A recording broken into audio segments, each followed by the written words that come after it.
I am a writer. My first memory of writing was between the ages of 6 and 7. I would write at night in my red post office book that I kept under my pillow. All my stories started with once upon a time and concluded with the end. I would write until I fell asleep. At this stage, I was blissfully unaware that I was dyslexic. All my stories were met with deep sighs and copious amounts of red pen from my teacher. On one occasion, I remember her shouting at me, "What does that say?" whilst throwing my precious little book at me to read out loud to the class. I couldn't. I didn't know either. From feeling the freedom and exhilaration to go wherever my imagination took me, I became full of shame and fear. If I could avoid writing, I would. I had been labelled officially stupid. Writing wasn't something I could enjoy now, but only be fearful of and punished for. However, I had always felt drawn to write my thoughts and feelings down. Having a propensity to overthink and analyse, it was to become a therapeutic tool in my later years. I wrote for myself, but fantasised about becoming a writer. It wasn't until I was in my 50s and my mother was dying that I had the opportunity to join a writing group. I wrote at 3 a.m. in the morning for 3 hours every day. It was the most fascinating and freeing process. I was able to enter another time and space. The characters took on a life of their own. They stayed with me during the day, demanding my attention, waiting for me to put them down on papers for others to meet. I've been extremely fortunate that the group I joined was so supportive. I faced my biggest fear and shared my work. I learnt to listen, to embrace and nurture the small child whose passion it was to write all those years ago, finally giving her permission to follow her dreams. I am a writer.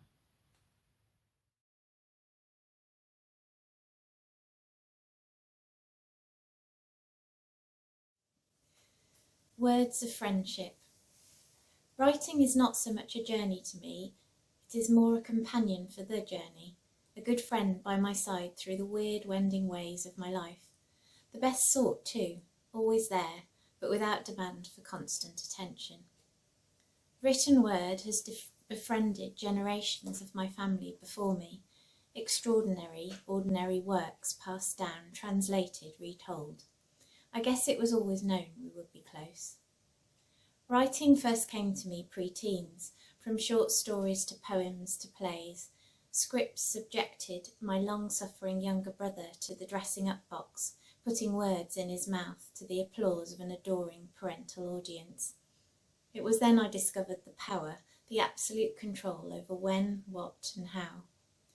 Teens took their toll as they are wont to do, but with my pen and my diary, plus a smattering of perfumed letters to distant recipients, emotion had somewhere to spill, privately, unconstrained, unjudged.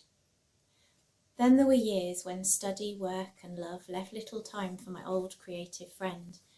But now we are back together, as if we never lost touch, exploring worlds beyond this one, stories inspired by reality, myth and history, part-finished novels and publishing dreams, filling dusty shelves. Thanks to writing, my thoughts have always had somewhere to spill. Muddled and boisterous, they find order on the page. It allows me the privileges of a deity to escape to places where time, location and person are mine to control. And it is my quiet legacy, a record of these times to add to those family tomes of the past.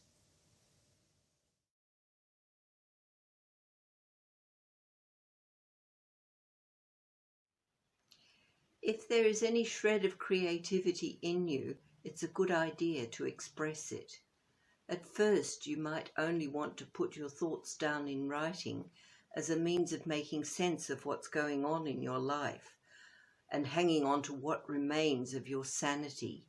You might look for the humour in what has been a really bad day, or simply vent your anger in writing. Our lives are all busy with one thing or another, work and family responsibilities, for instance. Finding time to write can be difficult, but don't give up. Even if you manage just half an hour every now and then, it's better than nothing. Some people get up earlier, while the night owls do it at the end of the day. It's a good idea to keep a notebook handy to jot down any ideas that may spring to mind, day or night.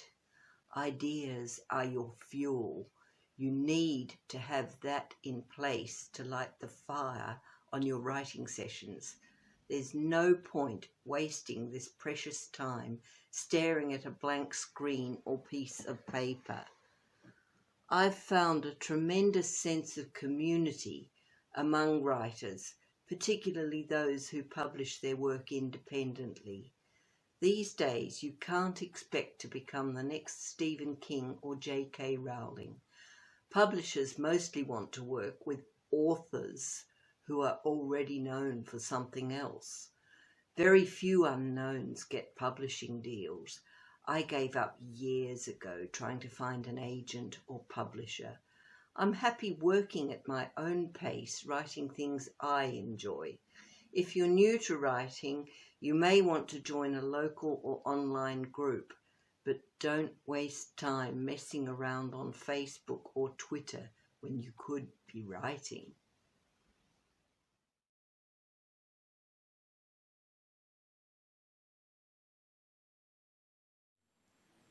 Writing? Who done it?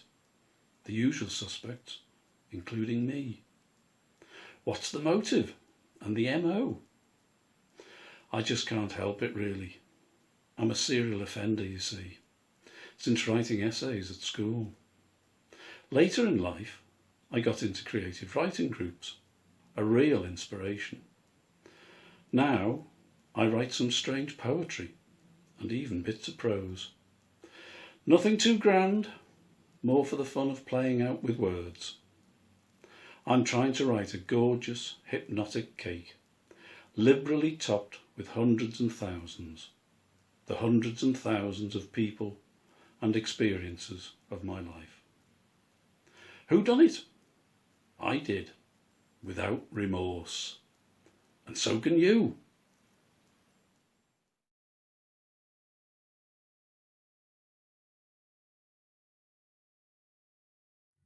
Hi, I joined the writing group in the Forest of Dean after a dog walk where I met the chairperson, Cheryl, walking her dog.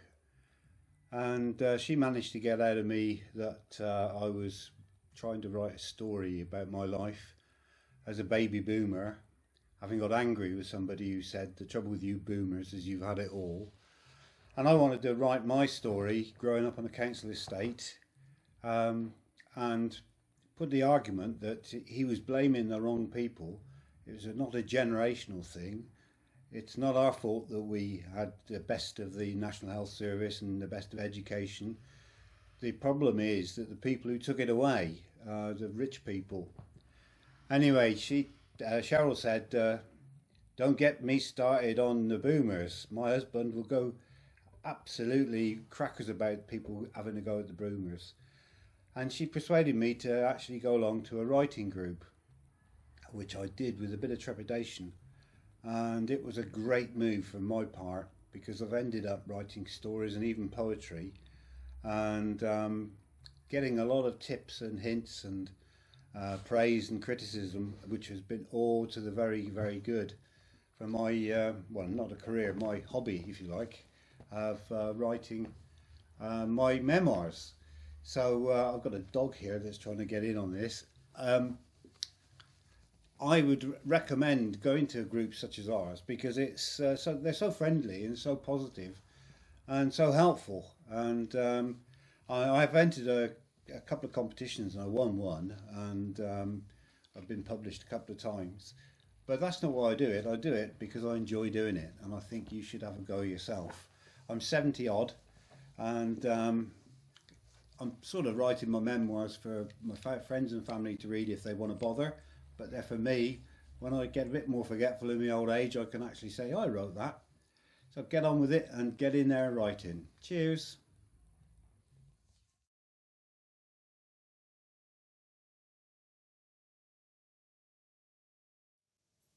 Different is more of the same. 1,847,000 words had dripped from my pen, tingled from my keyboard fingers, spreading like thin margarine across the printed page, describing, explaining, exploring, lifting stones, periscoping round corners.